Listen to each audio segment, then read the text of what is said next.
Bizarre Brain Comics. Hello, my comic book friends, and welcome to Bizarre Brain Comics. I'm Gary, your host. This is where I like to take a look at some older comics, talk a little bit about the characters and creators, and examine the stories and the art. And this time, we're going to take a little look at an old Harvey comic, Little Lotta. But before we do that, I want to remind you that I have two comic books that are available. This is Bizarre Brain Comics Anthology, filled with some, and it is an anthology, some humor and a little bit of adventure. And then we have Bizarre Brain Comics Presents Heroes, a little more mainstream, action-oriented, with some superhero stuff and some little bit of horror stuff. And both are available online from Amazon, Barnes & Noble online store, other online book outlets.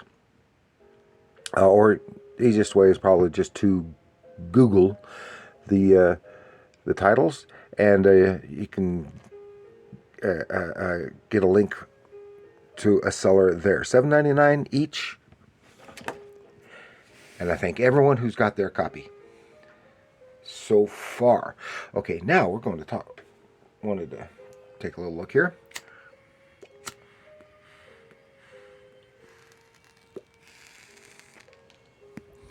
This is back to the Silver Age. There's some very little kids oriented comics. This is Little Lulu, number 74 from 1967, Harvey Comics. And Little Lotta, and her full name is Lotta Plump. She's a humorous comic book character published by Harvey Comics from 1953 to 1972.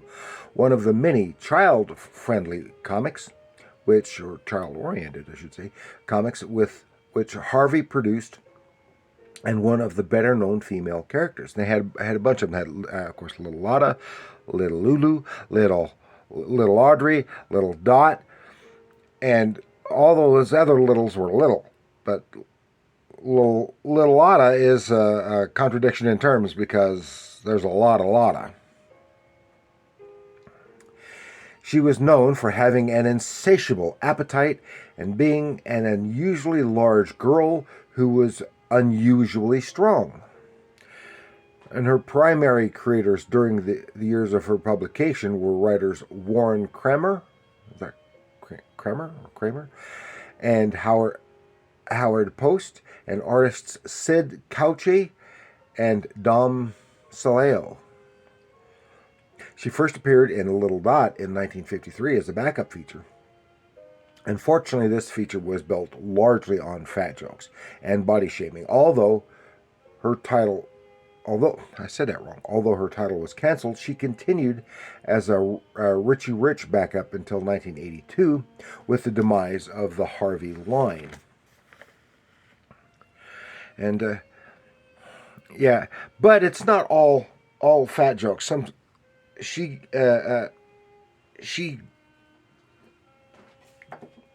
Some of the people making fun of her get their comeuppance, as we see in this one too. She just can't help it. She's got a big appetite. She's extremely strong, and she's just overall large. Not just so plump. She is so large for her age, which I imagine is supposed to be around 9 or 10, maybe at most, something like that. But this other comic characters are featured also in here. But as I said, this is 1967. It's a 12-cent cover price. So it's right in the Silver Age, and you can see the covers were for virtually all of the Harvey children's comics were the covers were just a single panel gag cartoons featuring the titular character. In this case, and in Lotta, it was usually had something to do with her weight. Like here, riding on the camel and forces the camel hump uh, to go the other way. Poor camel. And stuff like that. And these covers never had anything to do with the interior. I was never a big Little Lotta fan, but I always kind of enjoyed reading them. But I very seldom bought any Little Lotta. When I got Harvey comics, it was primarily like Casper, Spooky, or Hot Stuff. I liked those better. And occasionally some Richie Rich, but I'm not a big Richie Rich fan.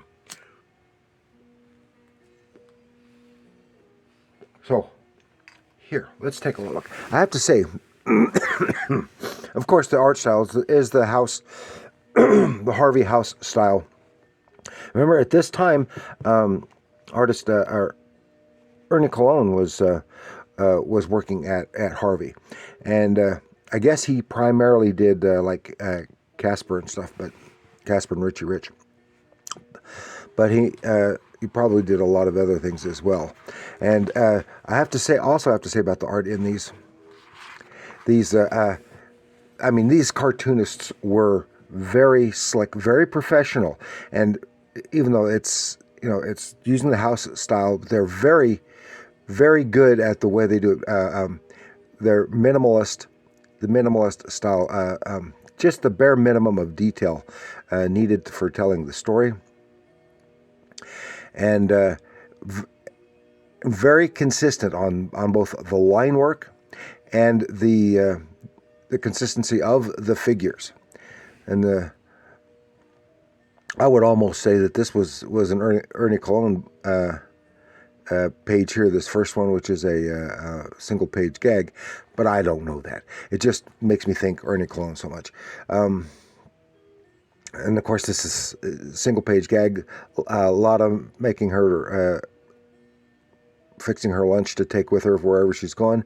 But the lunchbox seems a little bit too small, but she forces it in. Some guy snatches her lunchbox to take off.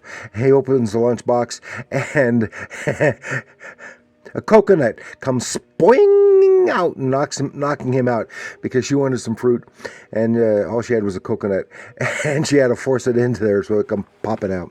Now, Lotta is also known for wanting to be very helpful, and many of the a lot of the humor from the strips was based on her trying to be helpful, and something goes awry, and it is sometimes positive and sometimes negative. Like in this case here, this story is a haunting help.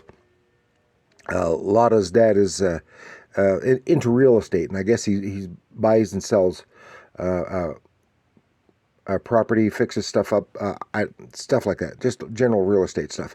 And he's looking. There's a house, an abandoned house that he is interested in buying, and Lotta wants to go check the place out, and maybe she can play around in there. And she sees it, full rundown old house. She says, "I'll help, Dad. I'll clean it up." But he's not the only one who's interested in the house. Meanwhile, this other guy who is a competitor, Mr. Hagel, and he tells him to not even to consider putting in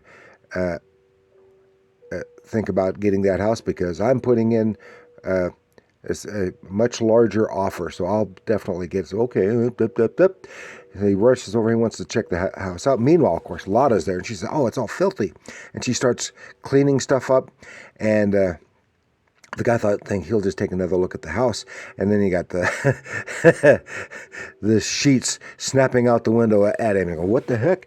And then he goes back, and here's all the creaks as she's looking through in the doors and stuff, and all the goof sounds, and she groans at all the junk in there, tosses some of the stuff outside, hitting the guy. He runs off, says, "You can have it. You can have that place." And then Lotta runs home and says, "I cleaned up the place, Dad." So not only did see, it worked out. Her help worked out great for her dad, but it was detrimental to the crotchety, more crooked fella there. It's always funny. Another single pager with Lotta trying to be helpful. This guy's digging fence post holes and putting them in there, and he takes off for a minute, and she's like, "Oh, I'll just help him." She grabs this one post. Well, this is unusually long, and shoves it in there. He comes back. I shouldn't have said that. And he comes back with some more posts, and says, "Where's my hole? Where's it?" He said, "Where's my flagpole?" Uh-oh, I thought it was another post, and I stuck your flagpole in there and forced it down to it's the same size as the posts. Oh, then of course, then a single pager with Richie Rich, another little Lotta story. This is one that is really nice. She's walking by, and these mean boys here are making fun of her for her weight. And she's about to have a go at them, and they said, "No, we're talking about the pig over here." And then they keep before she can get very far, she hears more and more, and she keeps getting angry. And it's the pigs. It's the pigs. And because they're talking about the ribbon, and because she's got the ribbon in her hair. Then she overhears them actually talking about her and and we'll make fun of her some more because they're having a good old time. So she runs off to a costume store, rents a costume of a pig, comes back while the guys are still having fun, and she gets there to the costume. She jumps on the bench that they're sitting on, and they clunk their heads together. So she got her comeuppance with those boys. Then we have a little, I'm not going to go into it, a little Dot backup story. So there are actually only two complete little Lotta stories. I have a little Dot story, and Dot was obsessed with dots. And here she's helping people in the neighborhood based on her obsession with dots, with anything that looks like a dot. She's got all kinds of stuff. And a couple of text pages, no letters page. One about about the background of dogs, and another one is a humorous little text story about Pooey he's Pooey the poet, but Pooey is a parrot.